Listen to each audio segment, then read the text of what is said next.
Radio check, radio check, radio check. This is the Explorers pod over.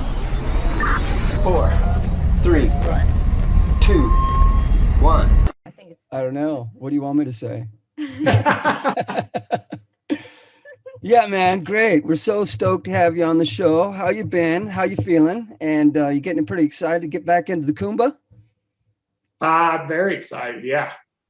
It's like feeling good. Good to get back and start working again, actually, which is weird to, Yeah, man. a year of very little stuff going on, which is unusual for me personally. Yeah, us as well. We've been guiding expeditions for 10 years, and we do island boat expeditions here in the Philippines, and we do some short trips into the Himalayas, some three peaks climbs and a few things there. But we've been shut down for over a year now. So this is us reinventing ourselves. Yeah, that's great. Are you living on a boat there? Yeah, we are. In fact, I took off to sail around the world when I was quite young, but this year we built a floating home and we sunk a lot into it. It was really, the idea was to do sort of an Airbnb, sort of high-end floating accommodation. And that sort of fell out, as you know. So now it's our beautiful, it's our office and it's our home and water studio, a recording studio. Yeah. Nice. Are we recording right now, or are you going to wait? Yeah, we're recording. We're rolling. What we'll do is we'll cut it in when it's all cool, but probably somewhere in there we'll cut it in. Here we are. We're rolling. No problem. Yeah, go ahead. Yeah, that's awesome. Yeah. Well, Ryan, thank you very much for gracing our show, and we are so very excited to hear your stories and to meet you, and of course to know what's up with the the coming up days. Yeah, for you. So. For our audience, I think you give us a little bit a quick background about yourself. Yeah, well, I consider myself primarily a mountain climber and mountain guide. So I've been doing kind of big expeditions, I guess you'd say, for going on 18 or more years now, and was guiding quite a bit back in the day in the early years when I was kind of in my late 20s and early 30s, and then started my own company with a partner, Dave Elmore, back in 2005, Mountain Professionals, because we were, like a lot of people, we were just like, hey, we're working for other people. It's great, that lifestyle, just guiding and instructing mountaineering stuff. We were both down in Patagonia and Chile and Argentina working for doing mountaineering trips and stuff. And so we were just like, someday we should start our own company. And sure enough, we ended up doing that. So, for a little while I would make ends meet by guiding for other people. And then we slowly get our business going over, many years, because it takes a while to get established. And then, then we've just been, running our own expedition company for 15 years now.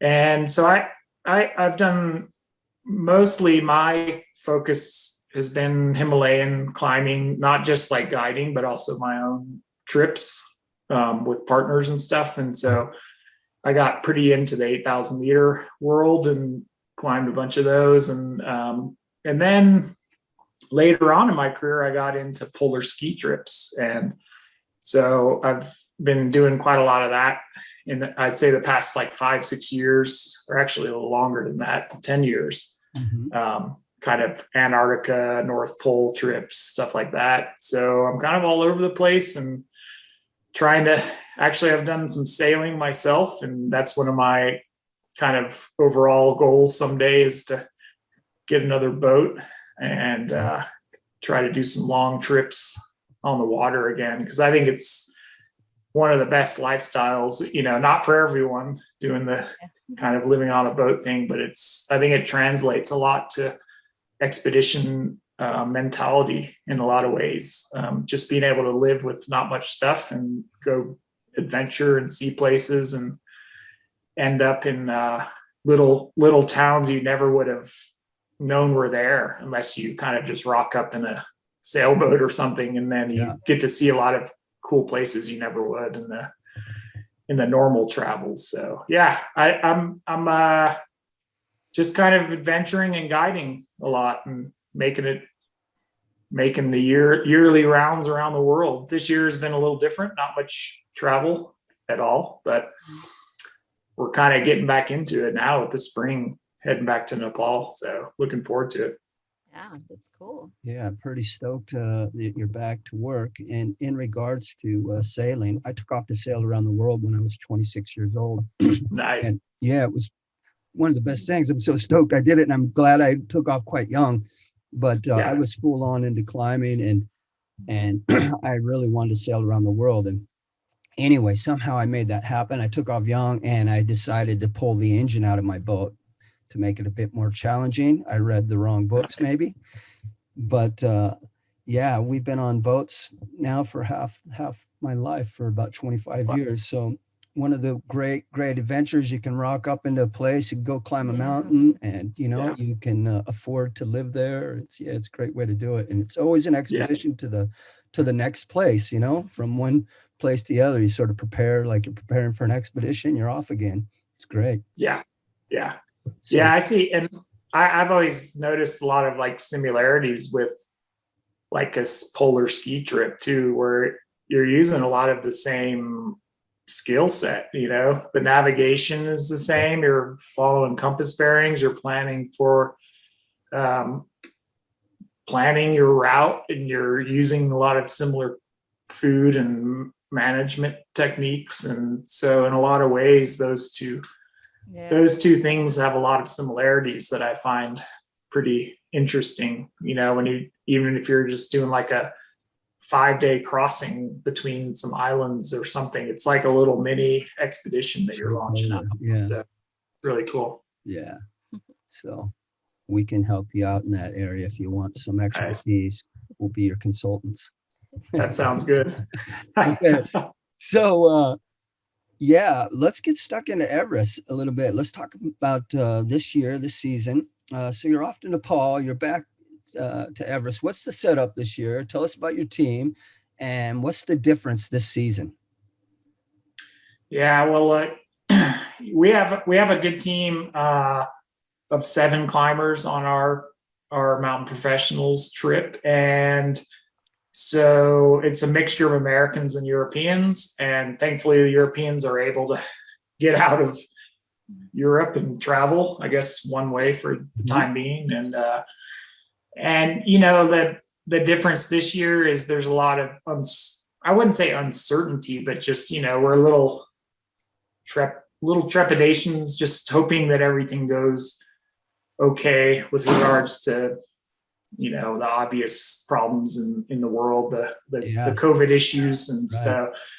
Yeah. So but I think us, along with some of the other operators that are going, I've been talking to a few of the other people, and we kind of behind the scenes and just like, hey, what do you think? And what do you think of this? And our mentality is just try to stay a little bit more low key in for example, Kathmandu. Sure. A little less of the social side of it, try not to go see sites and interact too much before the trip, just staying in our little bubble as much as possible, just to get up into the Khumbu. And then, I don't know if you heard, but Nepal has actually decided not to make the climbing trips quarantine necessarily, although it's still a little bit, I heard they changed. loosened it up a little bit. It's a bit kind of not quite sure, but I did read this morning they're trying to loosen the quarantine for climbers.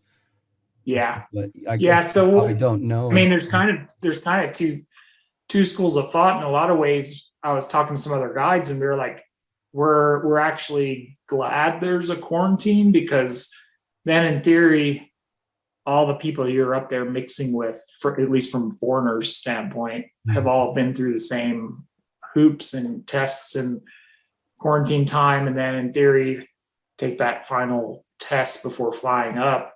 So it gives you a little peace of mind. But but now that it seems like we're not going to have to do it, Mhm. and still you're going to have to land with a negative test before coming to Nepal, have some days there, and then take another test before you can fly up into the Khumbu. So, Yep. Is that a 72 prior before you get in? So yeah. yeah.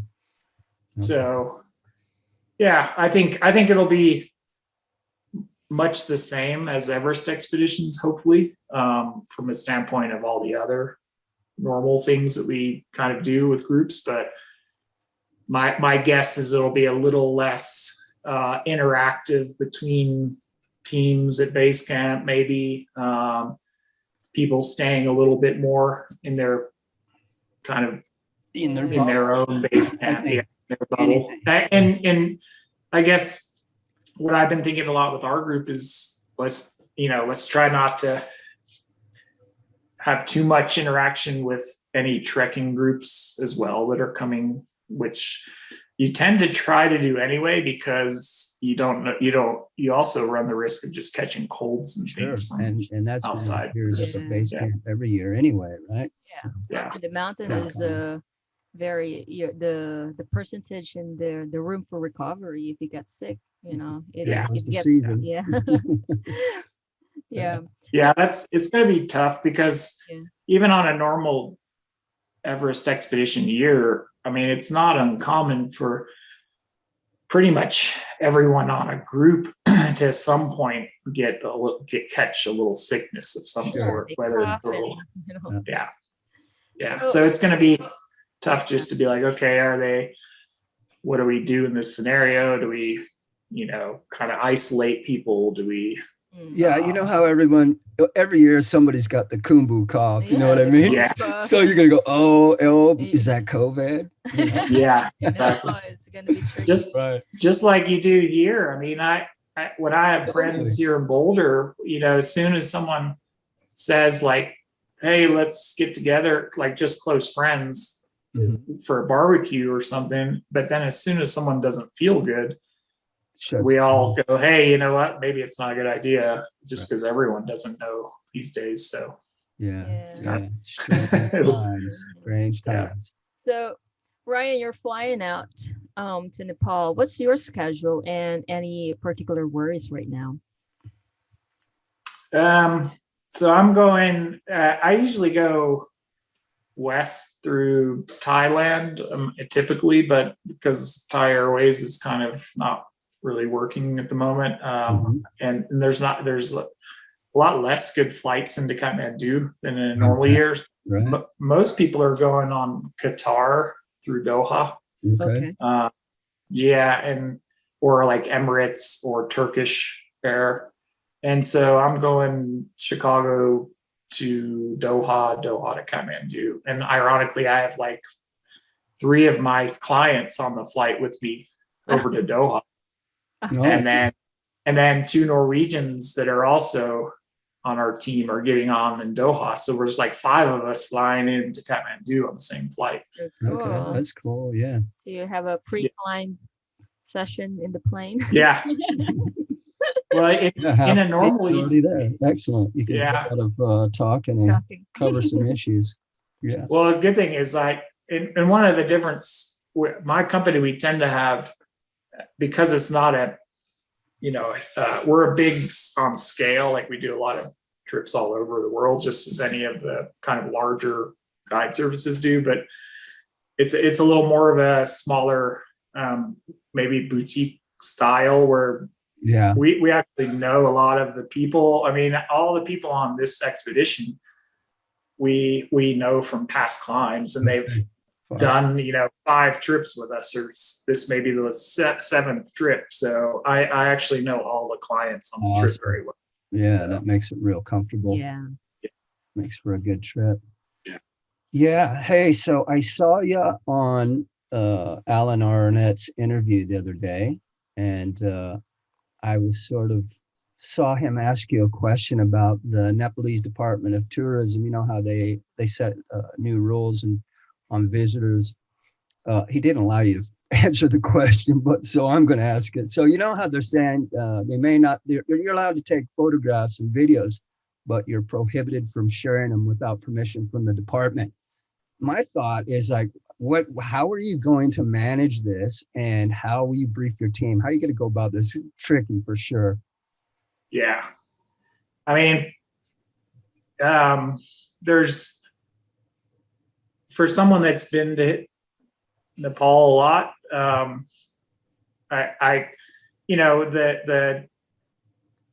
diplomatic answer is we'll do whatever they request us, right? It's the ministry of a country, and we want to respect that. Yeah. But we also, it's no secret that sometimes that government office is a little bit, just throws out stuff late in the game, or is it really going to get enforced? I don't know. Or how can they enforce it? So I mean, the reality is they did that mostly because they don't want certain kinds of pictures that are at the summit, or those shots. Yeah. So I don't think there's much. I don't think there'll be too much of a difference of what people post. I for my group, we'll probably just have a little talk about it and say, let's not take any pictures that would be exactly something that the ministry doesn't want to get out. And I don't think people really do it that much. It's just that it's happened a couple times recently, and that's what's kind of made the problems. But I think. Yeah, I don't know. It's kind of hard to not take pictures of other people on that route, when there's people on the road. It's a lot of promotion going on, not just for you, your team, your business. It's sort of a way we all sort of work into our business, social sort of contracts. But it also is a cross promotion. It promotes Nepal. So I'm guessing it would really affect them in the long run as well. So it's sort of a strange one. It'll get figured out this year, I'm sure. So, but an interesting take on the news. I think it's really just, let's not take the pictures that give Everest the name that it gets in the sometimes with mainstream media, which isn't really a total realistic story of that mountain anyway. It's sometimes certain pictures get distributed to people that are just reading general news, and then they get that idea of that the mountain has all these problems that may not really be a problem when you're there. It just seems like it when it gets sent back out into a mainstream source. It all also depends on the season and the weather and a lot of things. Very, very much so. I have another question. I'm curious about the vaccines. Are vaccines now required for all tourists, climbers, and trekkers? How does that work? No, not required. Just because some countries are still in the process. They don't even have it yet, right? Yeah. Right. I personally am vaccinated. I got my second round on Monday, so I was lucky to get in early to get. Even in the States, it's hard to get in line for that, right? So okay. I was able to get on a little bit earlier queue because of having a first responder certification. Okay. And so I was able to get in with that grouping in the US. So that was pretty fortunate to be able to do that. Cool. All right. So Ryan, you have 7 climbers on your team. How many climbers are expected in Everest this year compared to 381 registered in 2019? Yeah, I think I've heard a few numbers. I've heard most commonly thrown around has been 300 foreigners. I think it may be a little more than that now. I'm not quite sure. So I think it'll still be less than a big year. Like, not, I guess not 2019 was the year there was 380. Anything less than that's good. Yeah, sure. Well, we heard there are two princes who are going to climb. We're going to attempt the summit: Bahrain and What's that? Oman or Qatar. Oh, wow. Yeah. I don't know. I'm not Yeah. sure. Yeah, So there's a huge army there. I think that's what's going to happen, but I'm not sure. That's So, a team of 18. yeah, it's two princes, and Okay. the other prince is going to be the base camp. Right. That's what we heard. So, yeah. So it'll be yeah. a big group. So there's always something there, you know. And a lot of the stuff you don't hear, you don't even, or I don't know, because I don't, kind of in a lot of ways, I don't care much about all that stuff until then you get to the base camp and you're like, oh, you know, Madonna's here climbing it, you know, just randomly you find out this stuff at base camp. Well, we're gonna you know, get in touch with you when you're there, so we know what's going on with the ground underground. Yeah. Okay. Yeah. Oh yeah. Do they have? We did read they have 5G up at base camp. Is that true? Yeah. Wow. Yeah. There's, and you know, most people, we use this Everest link as a Wi-Fi hub system that they've set up. A little company that kind of manages it. They put up little routers throughout the camp, and so we can just buy scratch cards and use Wi-Fi there, which is nice, because in the past we would all take our own hubs for Wi-Fi, and we still do take ours in case, like a Thureo IP plus. So the problem is that data was really expensive to buy, and you always had to, you know, pretty much get an unlimited package, because you want people to be able to just use it and not be tracking all this data and stuff. And that was extremely expensive for a group. So most everyone has just transitioned so their teams just get these scratch cards, and you can use the Wi-Fi at base camp. Sure. So yeah, makes it easier. Excellent. What's your approach to base camp this year? Will you trek from the Kumba or from Lukla through the Kumba, or are you going to use a helicopter? Is time a factor here? What's up? No, we'll just do the normal trek. Yeah, I think it's really valuable to walk up. You know, the acclimatization is really key for arriving to the base camp, having those days slowly ascending through the altitude, feeling good. I think it's really challenging for people when they fly to the higher villages and just like step out, and then, you know, sometimes it has like the reverse effect. Yeah, you think you think you're saving all this stuff, and then you get out and get sick, and then have to go down and rest for 5 days somewhere. So yeah, I think most people do trek. I mean, it's pretty rare. Sometimes people will take helis into Namche or something, or a little higher. Yeah, there's that pad just above Namche there. Yeah. But still, for me, I don't know. I think I would rather trek from the Kumba every time. But Yeah. I guess it would depend as well. Like if you get with your season right now and you end up and you do get stuck in a quarantine, this could change a few of those aspects for some people as well. Yeah. I mean, that's originally we our team, we usually start our trips on April 4th in Kathmandu. I've kind of slowly pushed it back. I mean, it used to be we'd arrive March 30th. Okay. And over time, I've just seen that as the rope fixing has become more efficient, the icefall doctors get there so early, the route gets fixed. Going so early is a little counterproductive, because then you're just spending more days in base camp. So we've slowly pushed our start date back. Okay. A day here, a day there, until now it's April 4th. But because at the time we thought we were going to have to stay in Kathmandu 6 days extra. Right. We kind of pivoted and told our team, hey, let's arrive on the 1st of April. And then because we just don't know what the quarantine's going to look like. But now in theory, it's not there anymore. So we're just starting on April 1st, but that's fine.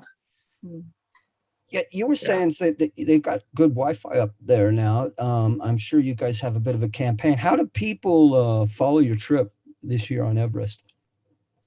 We send news to our site on the Mountain Professionals news page, and then, like most people, it's just kind of transitioned to social media, which is a little more efficient way to just show people what you're doing day to day. Yeah. It used to be when that wasn't as big of a part of expedition life.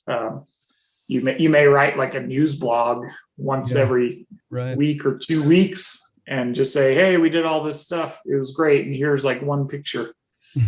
We did that. But nowadays you can't do that. You got to be like sending stuff, content all the time, just to be showing what it's like. And so it'll be pretty interactive. I mean, we're actually doing a few cross promotions with some sponsors that I have. So we'll be doing some cool, just, showing some cool scenes from the base camp and the climb, and showing, what it's like and how we use some product, solar companies, and even I have a beer sponsor. So we're going to have some nice beer at our puja ceremony at base camp before climbing, and they're all doing giveaways, so it's kind of cool. That's right. Yeah, we'll be sure to we'll be watching and following you on that. Yeah. We'll probably plug in if we can. We'll embed your Facebook on your show page as well, so people can check it out. Yeah. So what? Yeah. You mentioned that your climbers this season are mostly, if not all of them, are repeat climbers or clients of yours, and you know them at a certain level, and I think that is really very good, because the chemistry and the chemistry is very important, especially up in the mountain in harsh conditions. But in general, when you're leading and organizing and guiding expeditions, how do you deal with attitude problems of your climbers during an expedition? It's a good question. It can be challenging on long trips, or of course any trip. But I've been pretty fortunate on my career on long Himalayan expeditions, where I've been leading the trips, to maybe only have a few here and there memorable people, to say the least, that it was challenging to be kind of accommodating. Yes, or just living with for that long, and I think you got to rely on your professional side, and just, because there's a fine balance of, you're an expedition leader, you're a guide, but you also, there's so much time on those trips. You are just like hanging out a lot when you're at rest breaks during base camp and stuff. So it's this kind of balance of,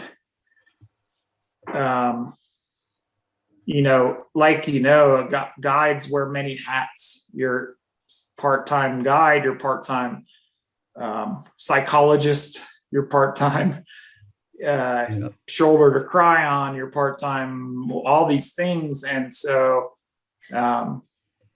that's why I think there's a handful of people that have been doing it a long time, and you see the same names out there, because sometimes they tend to be pretty decent at doing all those things. Maybe not the best at any, not to say that just because you do a lot of expeditions, you're really good at it, but there's a reason why some people do it a lot, and people go with them because they've heard good feedback from other climbers, and hey, go with these people because they are running a good product and a comfortable base camp, and good mountain services and all that stuff. And to me, one of the biggest philosophies I always try to keep is I'm more of a quiet kind of expedition leader. Like, I'm not barking out all these orders all the time to folks. I just try to have, or set up a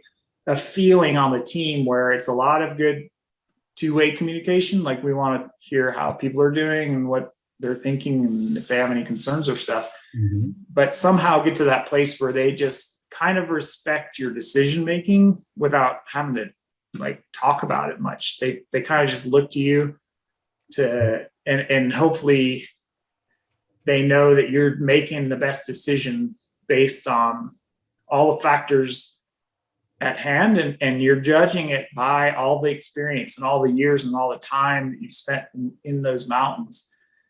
And so hopefully they just understand, like, you're making these decisions based on experience and the judgment that you've acquired over a long time. And it doesn't mean it's always the right answer or the right decision and all that, but that it's coming from a place where you want the best for your people. You want them to be safe and you want them to have a good, successful summit attempt. And so when you're making decisions on when we're going to go climb, or if we're going to wait a little longer, or all these things, that's a good feeling when you don't have to have the big discussions and roundtables and all that. It's more just a briefing, like, hey guys, this is what I'm thinking, and I rely on my staff a lot, that we've been climbing these peaks together for a long time. So I always include, my Sherpa team or other guides, and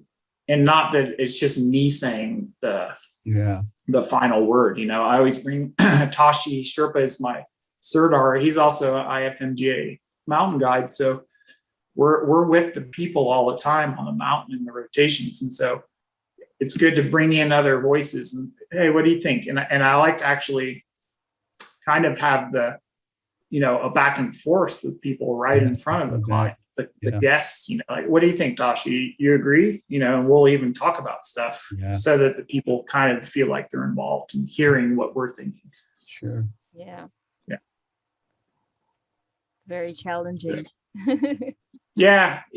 But to answer your original question, I kind of went on a random rant. But yes, I've had a few people over the years that, it's like, you just got to find a way to compartmentalize a challenging relationship and just try. Sometimes unfortunately,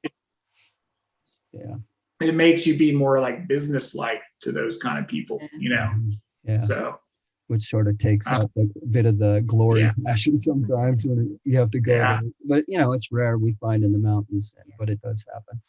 Well, it's all, the reason is I think it's very challenging because you yourself is considered as extreme athlete. You have done some mind-blowing adventures out there, and definitely your comfort zone is totally different from your clients, right? So you just have to really adjust a lot, and some things that you think are easy may not be easy to them at all. So there's you wear a lot of hats. Yeah, we find that we've do, as I say, in some island boat expeditions, and I've been on boats for 25 years, and when the wind blows and the sea's rough, I don't think about it. But I do remember when I first started how scared I got when I first raised the scales. You tend to forget that 25 years later, and then all of a sudden the client's going, the wind is blowing, the tents are flat. And it's like, so what's up? Anyway. So Ryan, if all goes well, what's lined up? Any further plans this year? How's that looking?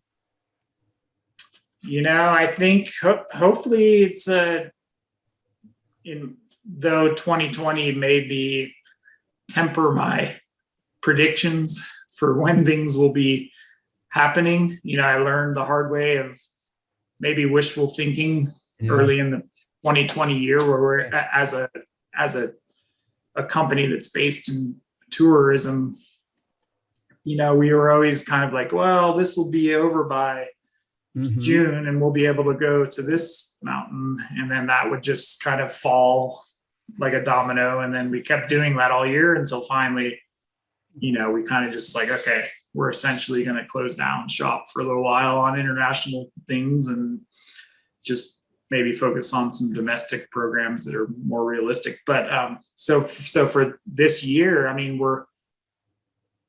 we're kind of planning just a return, if you will, to all the destinations we typically would go to.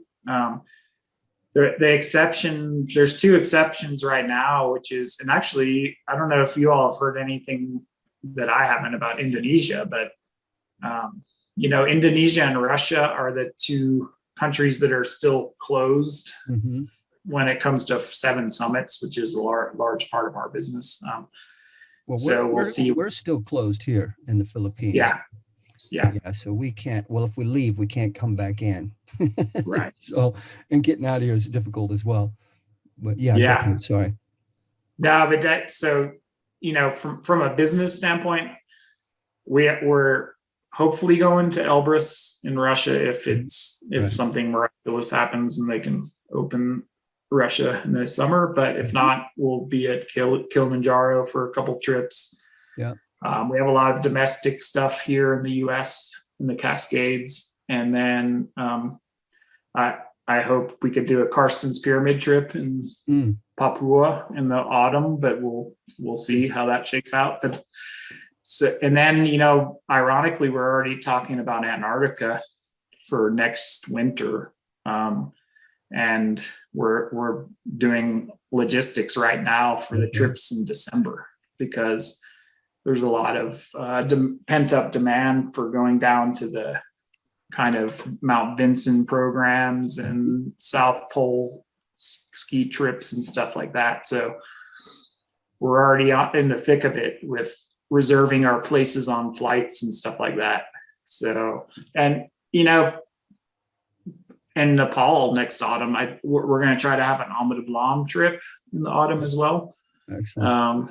Yeah. So, and personally, I like to mix in some personal trips still, because like there's a few objectives I have that I just have to kind of figure out when I can do it or put it into a schedule. And so I don't know, I'm thinking of some potential climbs in the Himalayas again, but I don't have any necessarily like concrete stuff. I'm guessing it's really tricky time because a lot of times when you're organizing your logistics, for example, I'm guessing down in Antarctica, you have to go through, I can't remember the name of that company, but they only have so many seats and everybody's got to throw their down payment down beforehand. And if it gets canceled, and pretty much is what I get on Everest as well, is like you got to hang on to that until next season or however that works. I guess this makes it real hard for booking trips for you. Yeah.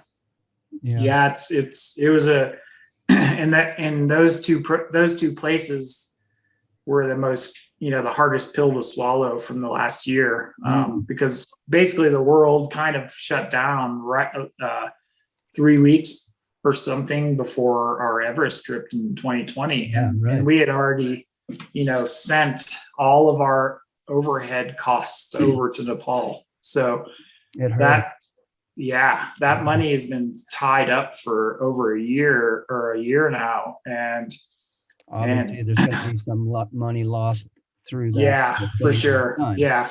And also the Antarctica season, didn't happen this past winter. And that's one of our other biggest programs. And a place I love going personally is to guide down there in Antarctica. And so when that didn't happen,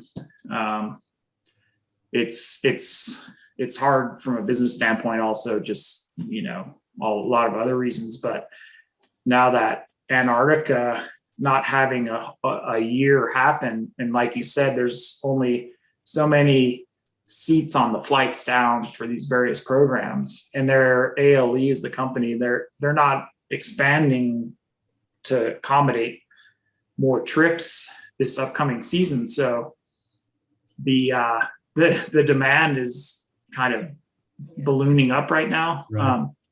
And So the deposit money and all that kind of stuff is like way in advance. Like right now, they're already saying like we need funding, the deposit money for your clients and stuff. So yeah, which is also hard, right? Because there's still a lot of countries that people don't even know if they're going to be able to do stuff. I mean, and I'm guessing a lot of fear that they could Yeah. close it down again. Yeah. Yeah. Yeah. Oh. Yeah. So it's tough, and as a business owner that relies on all these these things to happen, and those two areas in specific, it's quite a lot of money that's involved, and so it can be very stressful. And I bet. what I am slowly learning or teaching myself is just to be, you got to just try to compartmentalize that side of things and not let it just be in your head all the time. Like, what if this doesn't happen? And we have all this money that's sitting there, and because then it just ruins your personal life day after day. Wow. Yeah. Man. Well, let's keep hoping for the best, and everything keeps going according to plan. Yeah. It's great you're back to work for sure. I also want to talk a little bit about. I want to step back in your career a bit. I want to talk a little bit about the North Pole. I'm from what I've read, you've been on 20 expeditions to 8,000 meter peaks. And I'm thinking about your first North Pole expedition with, I think you would probably categorize as land to pole, which you did with Eric Larson. And how hard is that compared to your mountaineering expeditions, your land to pole trip with Eric? It's extremely difficult. I think there's hard parts of both, big mountain climbing and polar ski trips, but that specific trip to the pole with a coastal start, right, which has been most typically Ellesmere Island there. Yeah, Ellesmere. Right. That trip is it's really a challenge, and in so many ways. And there's a reason there's only been, I think it's only like 56 people that have ever done that. How many? Unsupported. 56. Okay. Yeah, I think that's the number. Still, for how hard it is. And it's, I read it's quite expensive as well. Yeah. It's crazy. Yeah, like the from the coast to the pole, unsupported, unassisted is it's got a lot more challenges than I mean, for me, I always think of it as the hardest trip I've ever done personally. Yeah. Okay. Including Everest and all these other mountains. Right. It's day after day of a lot of hard work, danger. You're scared all the time. Big, heavy sleds, very difficult conditions. It's super cold especially early on in that expedition. There's polar bears. There's a changing environment all the time. So it's a big challenge, and there's no days off. You're just going day after day after day. And so, yeah, it's a brutal expedition for sure. I mean, it's like you are shot when you get done with that trip. And so there, and of course there's hard mountains and there's hard routes on different mountains and all that, but those tend to be like a hard work, but then rests, hard work and then rests. You go and come and you go back to base camps and you chill out and regroup and all that. Whereas that North Pole expedition is just a fight every day. It took us 53 days on that trip to reach the pole from Cape Discovery. So it's hard. Yeah. Were you and Eric the first Americans to pull that off? Actually, the second. Okay. Yeah, two guys did it in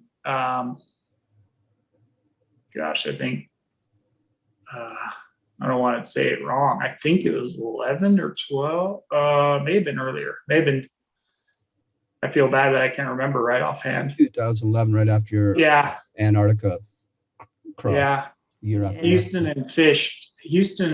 They did it. They were the first Americans to do it, and then and then me and Eric were the second and third, and the last people that have done it. Okay. So no one's done that trip since our trip back in 2014. So it's Speaking of Eric, you know, we were scheduled to have him on the show a few months back, and are you in touch with him currently? Yeah.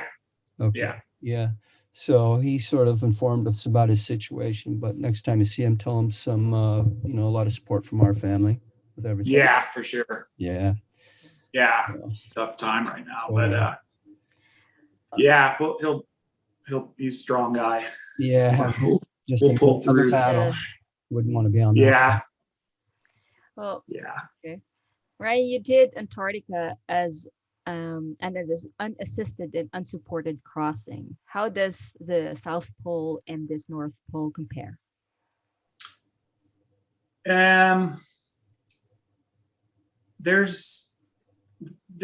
Obviously there's a lot of comparisons that are similar just because of what you're doing in the environment, and the movement and the skiing and navigation, all that. But I'll go back. So that crossing was 2009 and 10, and that was me and Cecilia Skog from Norway, and that was a difficult trip because it was so long and the distance was so massive. That trip took 70 days. Wow. to ski, because it was 1,200 miles to do that crossing.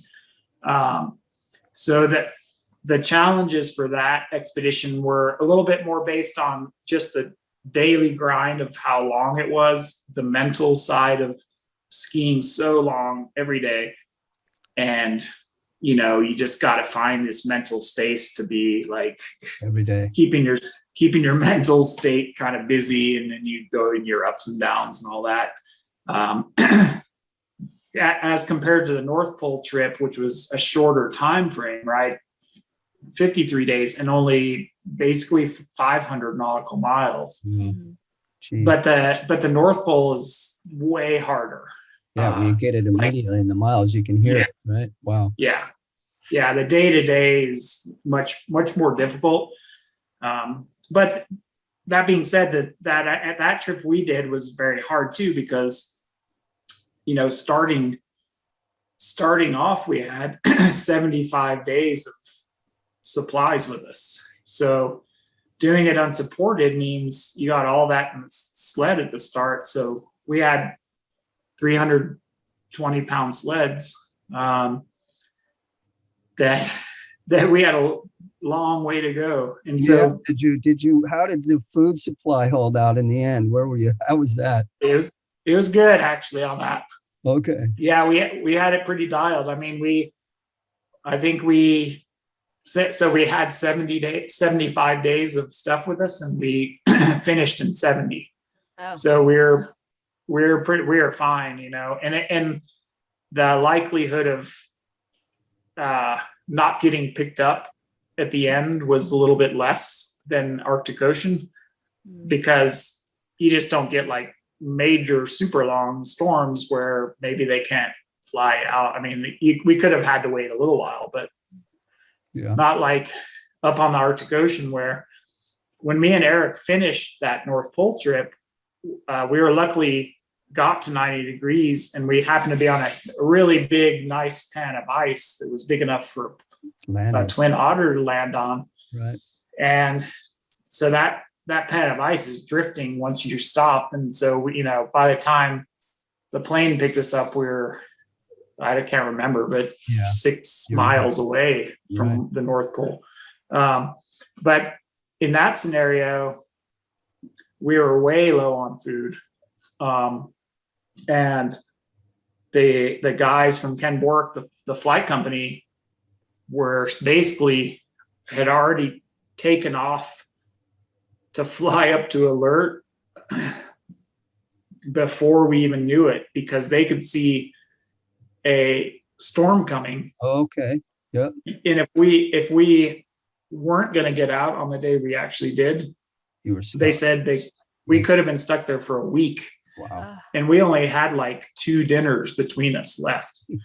So that was a little bit more scary to think. All the good luck was with you. Yeah. I was reading an article and I didn't decipher it right. But did you ever have an expedition in Antarctica where you didn't make it back, or you'd lost your stove? Or was it someone else I was reading about? No. Wasn't you? Yeah, I got No. confused on that. Going back to the North Pole expedition, as a whole, you're talking about how hard it is, but it's also probably quite a challenge in just the logistics. There's all kinds of conditions and circumstances. What stands out as the most challenging part of that trip?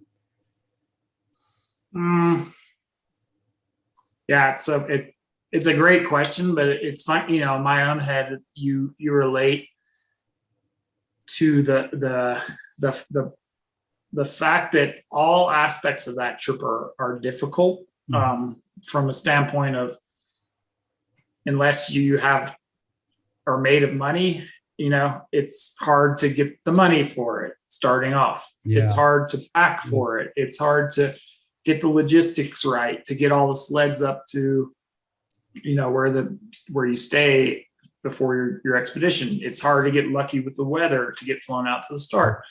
And then the trip is hard, and every day is hard, and there's danger all the time. So the joke that a lot of people have that have done that trip is like, or at least me and Eric had, was like, you don't get any breaks up there, right? Because you keep thinking like, everything's so hard, when are we going to get a break somehow?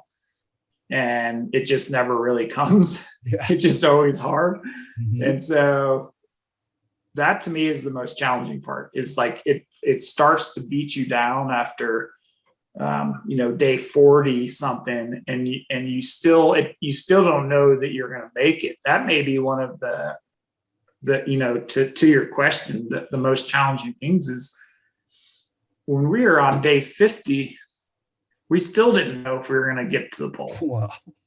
Because there was so much more open water than there used to be years ago. Mm-hmm. So it was very slow. There was pressure ridges, which you used to not get that far north, so that it didn't let up late, and we were running late on time when it comes to the guys wanting to come get us off there, because later in the season it's too dangerous for them to land on the ice because it's getting too thin. There's not good pans of ice to land on. So they had set a kind of drop dead date, like, you guys need to be there by this date or else we're going to get you, because it's getting too late. And we had talked them into, on the satellite phone, hey, just please give us these 2 more days or whatever it was. I forget what we finally got out of them, because we were so close, and we're like, just give us a little more time. So we were kind of running against the clock. And food was low. We were weak at that point, just because you just are by that late in the game. And so that's the challenging part, is that being so close, and you may not even get there, after all that, all the fight. Were there times that you thought of giving up, that you thought that you'll never reach the pole, and what kept you going? There's I don't think there's certainly times of questioning stuff, and we certainly had a few talks, midway, of like, we're not making enough distance, because you just start doing the math, right? You don't do a lot of distance for the first half of the trip, because there's a lot of bad ice for the early part of that expedition, close to Canada, close to Ellesmere Island. It's really a lot of pressure ridges, a lot of rubble ice and stuff. So it's very slow, and you have very heavy sleds. Mm-hmm. So when you get midway and things start to kind of open up a little bit, you get some better days where you can actually ski distance. But you start looking at the math and you're like, hey, we still have all these miles and all these degrees to do. And we don't have that many more days left. And we only have so many days of food. Mm-hmm. So we definitely had, some talks where we're like, the math's not adding up, but we never really, I don't think we ever talked about not, continuing. We just took the mindset of, let's just get through today. Let's have a good day tomorrow. Let's see what we can do tomorrow. And so you break all that trip gets broken down into like very short-term goals. You can't look at the big picture. We would just start focusing on getting to the next degree of latitude, like who cares about 89 right now or 90 degrees? Let's just get to 86. That's our goal, and once we get there, then we can start thinking of the future days. So that's one of those hardship pieces is you have to maintain hope inside your own head. Even if you don't see much reward day after day, you're just like, okay, well, that was a really hard day, but at least we finally got 12 miles today, and so that's a victory. Let's get in the tent, do self-care, eat, sleep, and get up and do it again tomorrow and see where we get.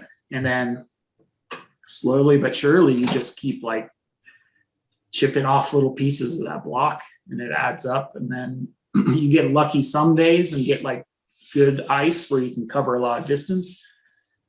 And then you get a little bit of a lifted spirit, like, hey, this may be possible. Let's just keep on cranking. And it's very interesting.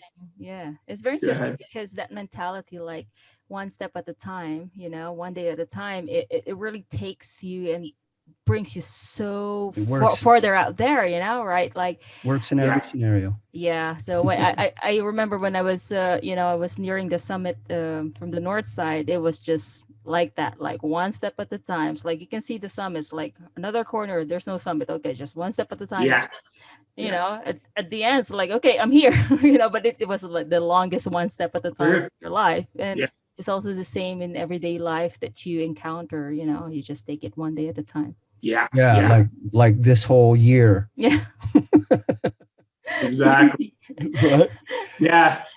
It's interesting to think that I do that myself sometimes on climbing, when you're tired and you just kind of do that mental thing of, all right, I'm just going to take 10 more steps, like, let me just think of the next 10 steps. And you're like, and you do your 10 steps and then rest. And then you're like, okay, now I'm just going to get to that carabiner there, like I do those little short-term kind of goals. It's very powerful. Words. But I think I agree. It's like, it's very common for people to say how being on adventures can help people deal with stuff in just kind of a normal life scenario, I think. And I think some of the expeditions I've been on have made me mentally think of little things I have to do as problems, like I'm like, okay, here's a problem. I'm just going to fix the problem, like you got to renew your driver's license or whatever it is. Solve the problem. You just solve the problem. Exactly. And just like take care of it and then go to the next thing you got to do. So I think that's been helpful, learning that from expeditions and stuff. Cool. Yeah, that's some of the questions that we've been talking about a lot, bringing to our audience, so that they can sort of get a feel. Like I think everybody's probably gone through one of their hardest years in life this year, and there's a lot to be learned from a lot of the great people that we've spoken to in the last few months. So a lot to learn from those adventure perspectives. Also, I read that you fell through the ice without your dry suit on. Probably one of your biggest fears. What the hell went through your mind, and how did your body react? What did you do? Yeah. It was weird. Well, first off, you actually fall through a couple times, more or less. Right. But yes, one time I fell in like big. Most of the time you punch through. Sometimes Right. just like Leg. maybe it's up to the knees, like your foot goes into water or whatever. And that's not a big deal. But yeah, the time you're referring to, I did. We were crossing a lead that was frozen over, but just very thin ice, and I fell through. And it's funny because I don't really recall the being scared necessarily, but just like knowing that my instinct took over I just need to get out right away, and get over to the edge because I was very close to the edge of good ice. So I just kind of shuffled over, but the danger is you don't want to lose your skis because your skis are underwater. Wow. And yeah, right. So I kind of got over to the edge and got up onto some good ice. And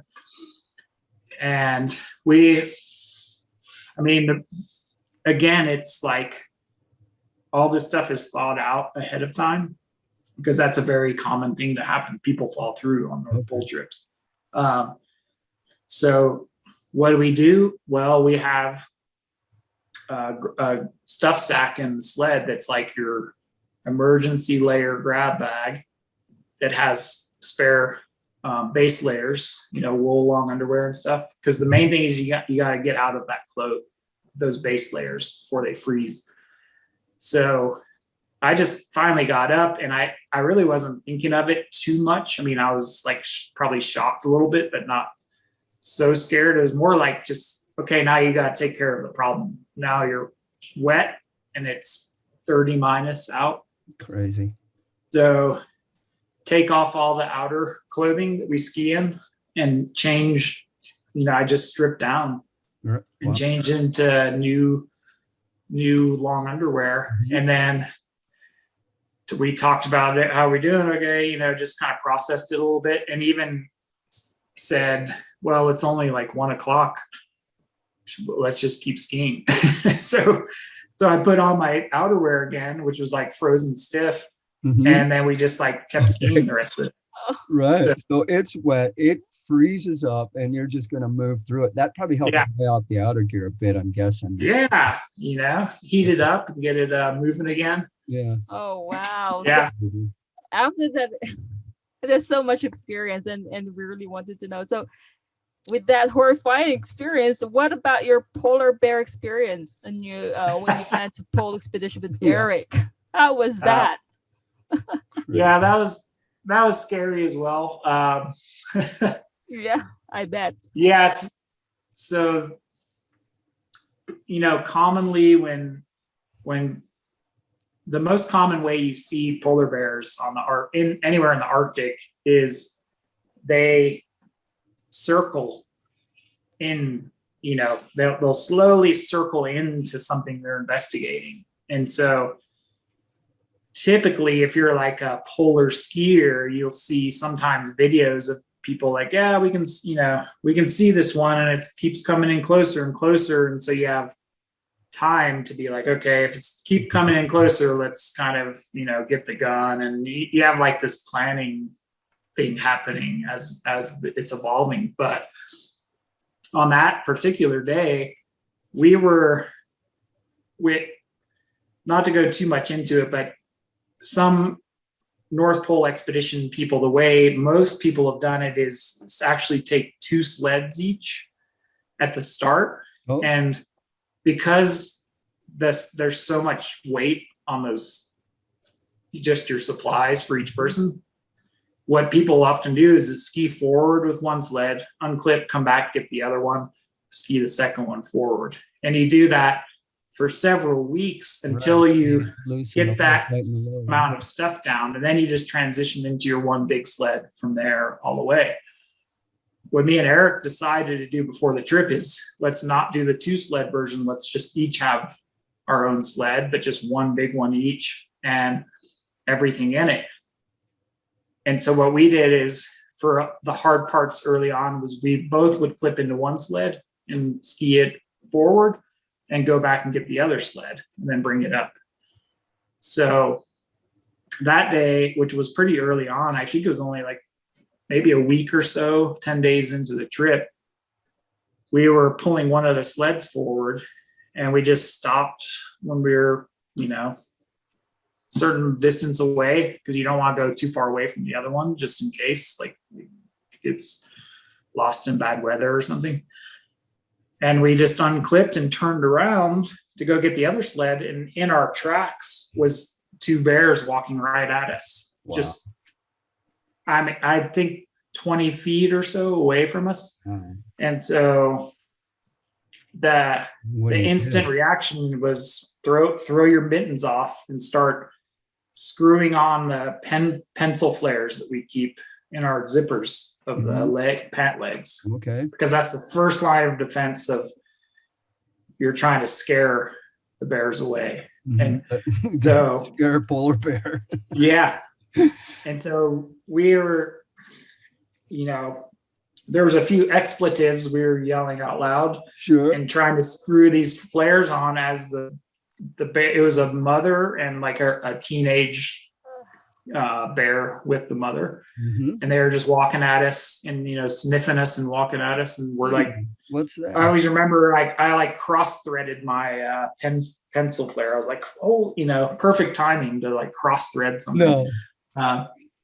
And luckily Eric got his and he shot his little pen flare, but they're not much. They're just like a little, like pop. So the mom stopped, but the teenager just kept walking at us because like they don't know, they have no idea what's going on. Either does the mom really. But and then I got mine screwed on, shot mine. They both kind of paused for a second, and very luckily that gave us time. Eric reached into the sled, which had the gun. We happened to have the sled with the gun in it with us. Oh, okay.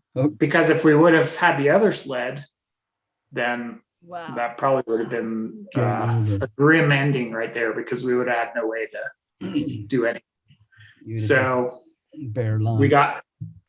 So Eric was able to get the gun out, and the first shell is a bear scare. So it just shoots and it's a very big explosion, like boom, and it really scares bears away. So the mom turned and started to kind of walk away. And I remember the teenage bear just kept walking to us because it was like looking at its mother and didn't know what to do. And it was like curious of what we were. And then finally it turned and they both started to run away from us. And so we shot one more behind them, another bear scare, just to kind of like make sure they were on their way.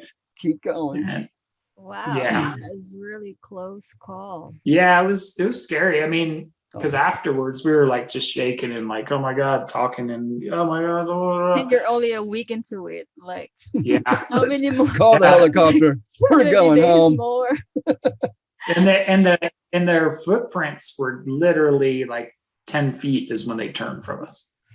So, and even more scary or weird to think of was, so then after just like a couple minutes of like processing this, we were like, okay, what should we do? Let's go get the other sled. And so we started like skiing back in our track, and we could see that they had been walking behind us for like 200 yards. Stalking you. Yeah. So it was like crazy to see that because the mom could have just come right behind us and just hit us with a paw. Yeah. Just to kind of see what we were. And that would have usually that would like kill someone if it just gives you a swipe of a paw. So we're super lucky in that scenario. Yeah, sounds like it. Yeah. Had a few. But I mean, I know Eric had a very close call also. And on an earlier expedition in the Arctic with Lonnie Dupree, I think it was him and Lonnie, where they had a bear, when they were asleep, a bear came and put its paws on their tent and just pounced down on top of them while they What's died. that? Yeah. Wow. Scary. Yeah, It's totally out of the movies. exactly. So it's weird. Yeah. But that's another one of the things of that North Pole trip is like, then you just have to like put that in some place in your head, because that night you go to sleep, You don't know, in your sleep. tent. That night you don't sleep. and you're just, and you know that there's bears right around you Yes, somewhere. exactly. They're close. So I Yeah. think They can smell you. these are the things, Yeah. these are realities, and before you go into that such endeavor, these are the things that you have to accept that will happen to you. So Yeah, you have yeah. to put it somewhere in your mind, and somewhere in your mind somewhere I that don't this know. or this can happen. Yeah. Yeah, it's scary, super scary. But I think that's how the like weird people that do it can somehow just kind of put those little boxes and be like, okay, this is dangerous, but let's just do it. And Yeah. because I think even more realistic danger is when you're pulling all those heavy sleds and stuff over ice, and the sleds are falling on top of you, and because you're getting them over big pressure ridges and all that, which happens is like people get injured by their own sleds. And if you're in the middle of a huge bad rubble field of ice like that, you can't get evacuated from there. Yeah. So If you really you have to be thinking of, okay, if my buddy here gets injured, you would have to somehow have a plan to get somewhere else that's open, and that may not be for a long way. Mhm. So yeah, it's kind of Yeah. So you just can't think of it really. You just gotta like go forward. yeah. That's the old. And That's the old. Deal with it when it comes. Problem Yeah. solve it when it's there. I mean, the best thing is like the old Norwegian guys that started all this crazy polar stuff back in the day. I mean, Nansen Norwegian, his motto was just like go forward. Like there is no other option but to go forward to get to the finish. And so that's like the mentality is like, okay, there's all these hardships and challenges and it's dangerous, but I'm just going to go forward and make distance and get to my destination each day. Cool. Yeah, so I'm curious, when you spend that much time away and really it's an ultra extreme environment, an ultra extreme expedition, you're sort of dropped out of society.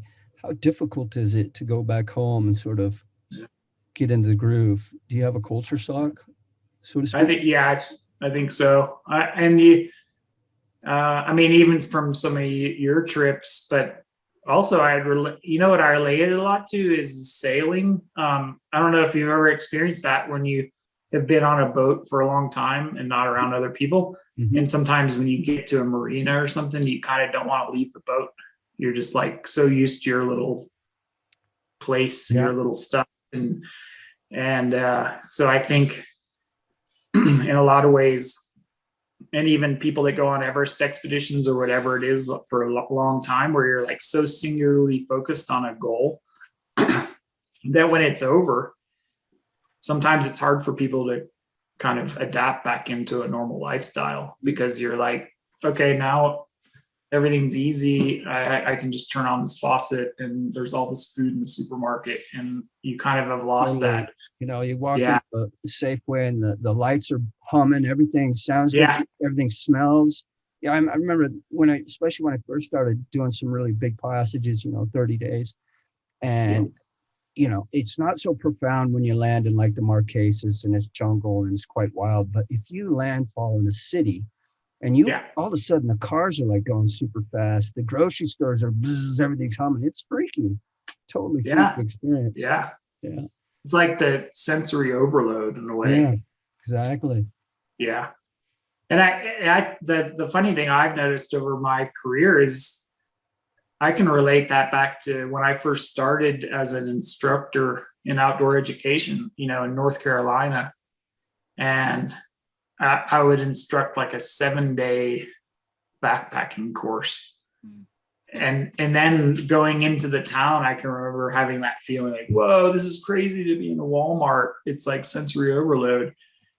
But now I look back at that and just laugh, like that was like, it was profound at that time because I was like not used to it. But then you go on and do all these longer things, and it's kind of funny to like laugh at that. Back, used to think that was a long time to be out. And, 7 days, like. Yeah. Well, yeah. Speaking of, long time. Can you tell us about a little details about the trip you call? guys provide? The Yeah. trip. It's the one you guys are now providing. I saw on your website. It's also what you're sort of known for, the Explorers Grand Slam. Explorers Grand Slam. Yeah. It's kind of basically that is the 7 summits. So climbing the highest peak on each continent and then skiing to the North and the South Pole. And what that overall objective has kind of evolved into these days is should say most people are doing is skiing last degree trips to the North and South Pole. And that's kind of just evolved into this nomenclature as the Explorers Grand Slam. The reason I say it with kind of, wishy-washy is that that term used to mean something else like 15 years ago. Mm-hmm. And that term has just over time been taken into mean doing the 7 summits and like getting to the poles, most commonly on south last degree ski trips, so the last 60 nautical miles to the pole. Back when I started doing kind of big expeditions, that phrase, the Explorers Grand Slam, was literally only one person in the world ever did it still, which was Mr. Park. He was a Korean guy. And that was when you climbed all the 8,000 meter peaks, skied full length, so land to pole, unsupported, unassisted polar trips, and the 7 summits. That was what the Explorers Grand Slam used to be. What I did, which was like an offshoot of that, was called the Adventures Grand Slam, just if you haven't done all the 8,000 meter peaks, so it was like 7 summits but full length coast to pole unsupported unassisted ski trips. So that was like the Grand Slam was you used to have to do it from the coast. But since that's almost not a reality anymore from North Pole, because there's just not good logistics to ski from Canada anymore, and the changing climate and difficult ice, and you can't get flights anymore and all that stuff. It's kind of evolved into people doing the last degrees, and then they say, I've done the Explorers Grand Slam, and so that's kind of where it stands now.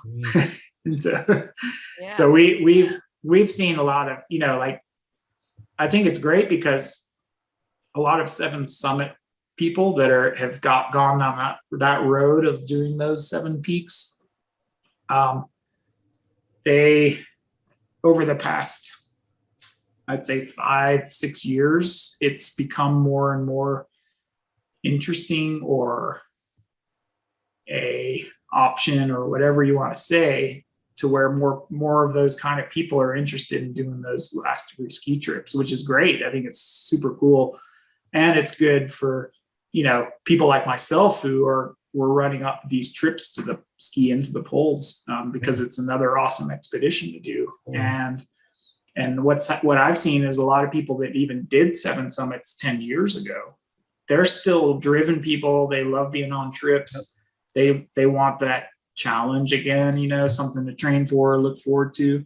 And so even some of those folks that are going back now and like, hey, I already went to Antarctica and climbed Vinson 10 years ago, but I want to try this, you know, ski into the pole and because do the Grand Slam. And so that's really cool.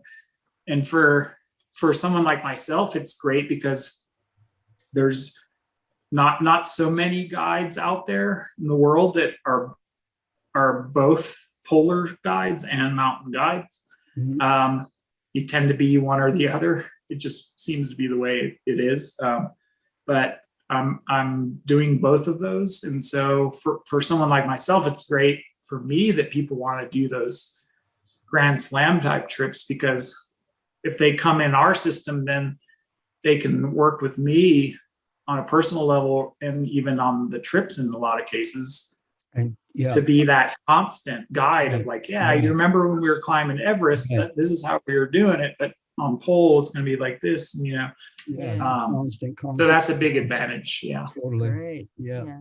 And someone who's been there. So Well, Yeah. an avalanche in Manaslu, being on a hijacked plane in No, Russia. No, one sec. I want to, since we're talking about that, I just thought of something. Are you familiar with Aradin Erk? Eruch. He's And Eruch. he's on his second time around, but he's doing the 6 summits by human power. Oh yeah. Yeah. The Turkish. Yeah. Yeah. Right. Yeah. This guy's he's an absolute madman. I was amazed at his first trip, you know, before he even took off to paddle across the ocean. I'm bringing it up because it reminds me of the Grand Slam, and he's a savage. But he, you know, he paddled out of Seattle in the winter, goes up and does Denali. And I thought, wow, that's a hell of an accomplishment. And then, you know, he did the 3 summits on his first circumnavigation around by human power. But he's leaving on Earth Day, and he's headed across to Hong Kong, which will take him nearly a year to get to Hong Kong. And then he'll start pedaling towards Everest. And he's gonna... He doesn't have an operator yet. He doesn't have a guiding service. So I'll put you in touch with him. Yeah. He's going to climb Everest from the north side. But man, I just think about, you know, people and the stuff they're doing. This guy's pretty hard. Pretty hard. It's cool. That's the cool thing of the adventure world. Of course, there's the big things that people get a lot of eyeballs, you know, Everest and this and that, but there's so many people out there that are doing really cool stuff that are, it's just like mind-blowing things, and they're not necessarily doing it for some checklist or whatever, and they're just hardcore and pulling off amazing expeditions. And pretty cool. Yeah. So well, let's go back to your crazy stories. Yeah, let's go. Well, some of the lists, you were hijacked plane in Russia and avalanche in Manaslu. Tell us some of your craziest mishaps or close calls on your travels. Oh man. I mean, yeah. The polar story. We know you've fallen through the ice. We've heard about this plane in Russia. I mean, what's your craziest story? Do you have one? I mean, it's funny because I was talking to I was doing a polar training for some people in Colorado last week, and we were talking about this topic there. Mm-hmm. You know, people always they're interested in this, like, what's the weirdest or the most scary thing you've been in or this. And I don't, like, my personality is maybe like less of the kind of British storyteller that has the, you know, dramatic story of this thing that happened to me. Right.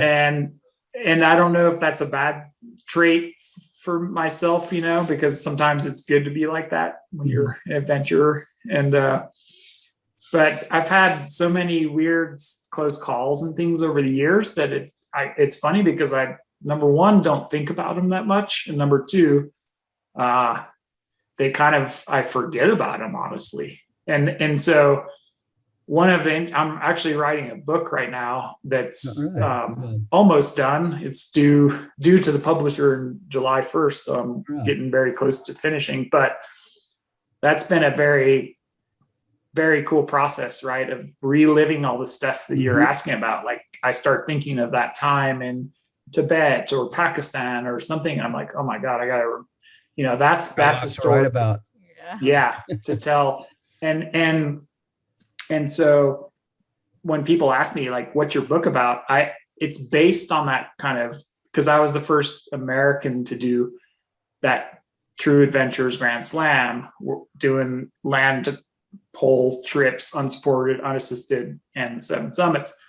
And there's only been 12 people in the world to do that, like that Grand Slam, or really the Grand Slam with full length polar trips. Only 12 people. So that's like the base of kind of the book itself, right? Like a memoir of doing that process over a long time. But it's not, my goal from this beginning was not just like another adventures book where it's like, then I went and did this amazing thing, and then I went to this mountain, and then, it's more of a story of the crazy, amazing, sad, tragic stuff that's happened along the way, and these stories that I've been very close and involved with, accidents and these things that kind of paint a better like narrative along the way to show what that journey has been like. And it's not just,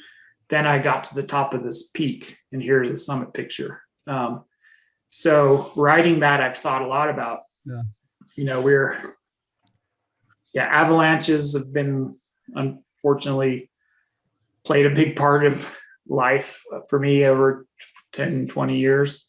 Not necessarily like always being in an avalanche or being directly affected by it, but the ripple effect in circles of people I know, and rescues and people dying, and then it affecting your life and all this other stuff.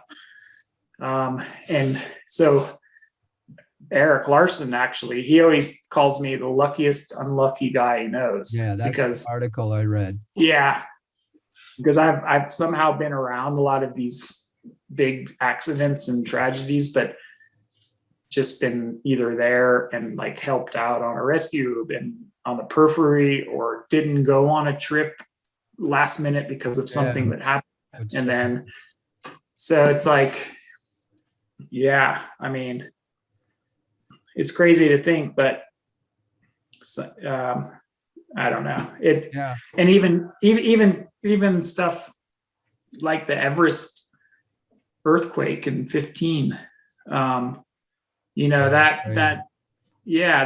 avalanche, we were there with a group, and it came right through base camp, and we were in base camp. We just come down from camp 1 the day before, and our camp is luckily situated pretty high up in relation to the base camp, and that thing went right through the center, and basically like one camp below us, all their tents were leveled, but ours was like, I think our shower tent got knocked over or something, so I can think back and look at Pomori, where that big serac came off. And I remember I climbed the route that goes around that thing in 2003. It was my first Himalayan mountain, was climbing Pomori.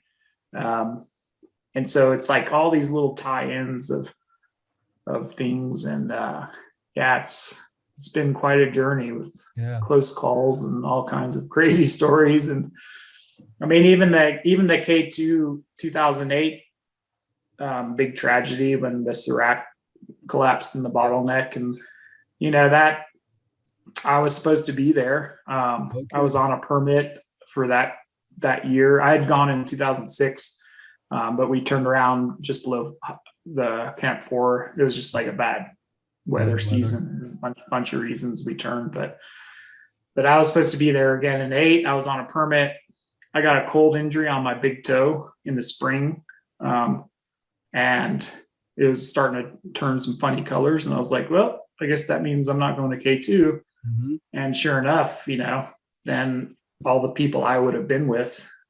The lucky That man. accident happens. I mean, Wilco Van Rugen was a partner of mine in 2006. He, was above the collapse and lost all his toes. Jared McDonald was on my team in 2006. He passed away, unfortunately. Even Cecilia, her husband died, Rolf. And so that scenario and those people, then years later played a role in my life again, because then I got to know Cecilia and we went on polar ski trips, and then I went and did a crossing with her, and then later we were in a relationship, and it's like all these things are a strange circle that just come back in the community and have an effect on your life, adventure wise and personal. Yep. Yeah. It's a Life is dangerous. fragile. Yeah, it is. Yeah. Speaking of that, you're headed back to Everest. You're leaving tomorrow. We're probably running out of time here, but we want to talk to you a little bit about that. We want to hopefully catch up with you, depending upon how your schedule is when you're off Everest, and do an Everest wrap up where you can sort of give us a, it won't be long, but maybe we can, if we get time, we can do a short interview with you and just do a quick brief on your season, and give you a bit of pump for what might be happening next. So absolutely. Yeah. And we want to thank you for your time and teaching us and giving us all the great perspectives and sharing your experiences with us. Thank you very much. Thank you, Ryan. No problem. Thank you so much for having me on here, and good to see you over there living the dream on the boat. Yeah, man. Getting into different adventures on the water, and I look forward to catching up with you later. Yeah. So good luck with you and your team. Hoping for success, and we'll definitely be following you. And when we get the show done, we'll I create a page for you, and I'll try and link in as much stuff as I can so people can also follow through the page. But we'll be following you and definitely giving some updates about your trip to our audience. Awesome. Thanks a lot, and best of luck in the springtime there. Yeah, man. Let's keep working. You too. Yeah. Good luck. Good luck. All the best. Prayers and best wishes. We got a few friends up on the mountain right now. They're laying some of the ropes for you. Some of our good friends are nice. Helping out as well. So enjoy your time. Take care. All right. Thank you, Ryan. See you, Appreciate the time. Take care. Bye. Bye.